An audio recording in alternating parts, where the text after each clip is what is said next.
माता सीता ने भी अपने कर्मों का फल भोगा था। राम ने माता सीता को गर्भावस्था में त्याग दिया, ये तो सभी जानते हैं। लेकिन भगवान राम ने सीता का त्याग क्यों किया?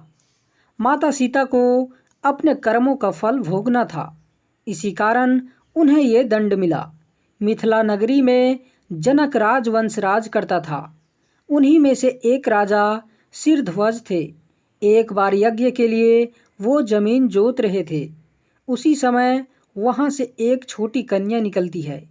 इस सुंदर कन्या को देखकर राजा को बहुत खुशी हुई। उन्होंने उस कन्या को अपनी पुत्री बना लिया। उसका नाम सीता रखा। एक दिन सीता अपनी सहेलियों के साथ बगीचे में खेल रही थी। वहाँ उन्हें एक तोते का जोड़ा दिखाई दिया जो बहुत ही खूबसूरत था।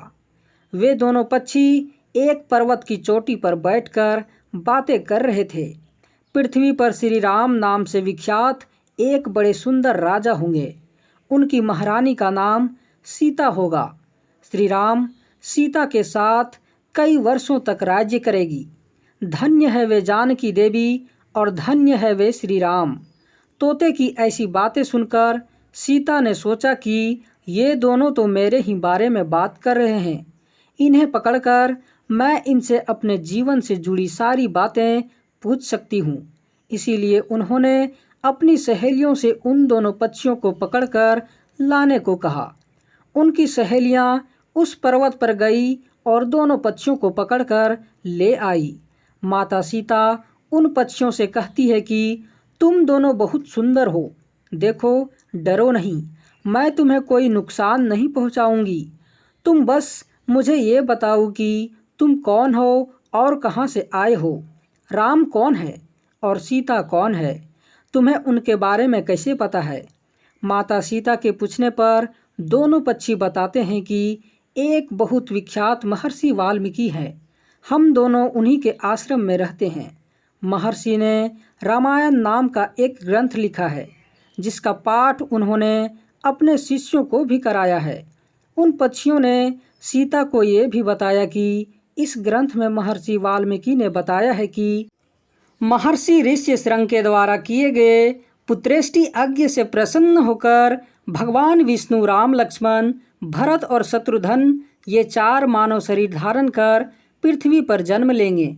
बड़े होने पर श्री राम महर्षि विश्वामित्र और अपने छोटे भाई लक्ष्मण के साथ हाथ में धनुष लिए मिथिला आएंगे और शिव जी के धनुष को तोड़कर सीता से विवाह करेंगे।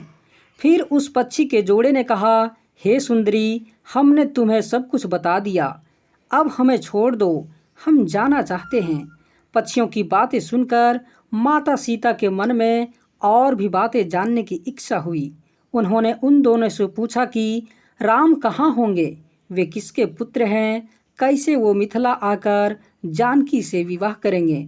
नरतोता बोला कि श्री रामचंद्र का मुख कमल के समान सुंदर, नेत्र बड़े बड़े और खिले हुए, नासिका ऊंची, पतली भुजाएं घुटनों तक, गला शंख के समान होगा। मैं उनका क्या वर्णन करूं, जिनके गुणों का बखान 100 मुख वाला भी नहीं कर सकता। दोनों पक्षी कहते हैं कि जानकी देवी धन्य है जो जल्द ही रघुनाथ जी की पत्नी बनकर उनके साथ कई वर्ष तक राज करेगी। लेकिन तुम कौन हो? पक्षियों की बातें सुनकर सीता ने कहा कि जिसे तुम लोग जानकी कह रहे हो वो मैं ही हूँ। माता सीता उन्हें कहती है कि मैं तुम दोनों को तब ही छोड़ूंगी जब श्री राम यहाँ आकर मुझसे विवाह करेंगे। तब तक तुम दोनों आराम से मेरे घर में रह सकते हो। ये सुनकर मादा तोता जानकी से कहती है कि हम वन के पक्षी हैं, हमें घर में सुख नहीं मिलेगा। मैं गर्भवती हूँ, मुझे जाने दो। मैं अपने स्थान पर जाकर बच्चे पैदा करूँगी। आप चाहे तो उसके बाद फिर से यहाँ आ जाऊँगी। उसके कहने पर भी सीता जी ने उसे नहीं छोड़ा। तब उसके पति यानी नर तोते ने कहा, सीता, मेरी पत्नी को छोड़ दो, वो गर्भवती है। जब ये बच्चों को जन्म दे देगी तब उसे लेकर मैं फिर से तुम्हारे पास आ जाऊँगा। तब माता सीता ने कहा, तुम आराम से जा सकते हो, लेकिन ये मुझे बहुत पसंद है। तुम घबराओ नहीं, मैं इसकी अच्छे से देखभाल करूंगी। जब सीता ने उस मादा तोते को छोड़ने से मना कर दिया तब वो पक्षी दुखी हो गया। पक्षी दोबारा सीता जी से निवेदन करता है कि मैं अपने पत्नी के बिना जिंदा नहीं रह सकता, इसलिए इसे छोड़ दो। माता सीता, तुम बहुत अच्छी हो, मेरी प्रार्थना मान लो। इस तरह उसने बहुत समझाया, लेकिन सीता ने उसकी पत्नी को नहीं छोड़ा। तब मादा पक्षी ने क्रोध में सीता को श्राप दिया कि अरे, जिस प्रकार तू मुझे इस समय अपने पति से अलग कर रही है, वैसे ही तुझे भी स्वयं गर्भवती की अवस्था में भी श्री राम से अलग होना पड़ेगा। कुछ दिन बाद पति से बिछड़ने के दुख में मादा पक्षी के प्राण निकल गए। पत्नी की मौत हो जाने पर नर पक्षी दुखी हो गया। फिर वो सीता जी से बोला कि मैं मनुष्यों से भरी श्री राम की नगरी अयोध्या में जन्म लूँगा। मेरे ही कारण तुम्हें पति के वियोग का दुख उठाना पड़ेगा। तोते ने भी अपने प्राण त्याग दिए। कुछ साल बाद उसका जन्म अयोध्या में धोबी के घर हुआ। उस धोबी के कारण ही सीता जी का अपमान हुआ। उन्हें अपने पति श्री राम से अलग होना पड़ा। उस तोते का श्राप ही सीता जी के पति श्री राम से बिछड़ने का बड़ा कारण बना। इसीलिए जब माता सीता गर्भवती थी तो उन्हें भी पति से दूर वन में रहना पड़ता है। जी हाँ साथी, तो दोस्तों, आपको यह जानकारी कैसी लगी? अगर आपको यह जानकारी अच्छा लगा हो तो वीडियो को लाइक करके शेयर करें। अगर हमारे चैनल में आप नए हो तो चैनल को सब्सक्राइब जरूर करें।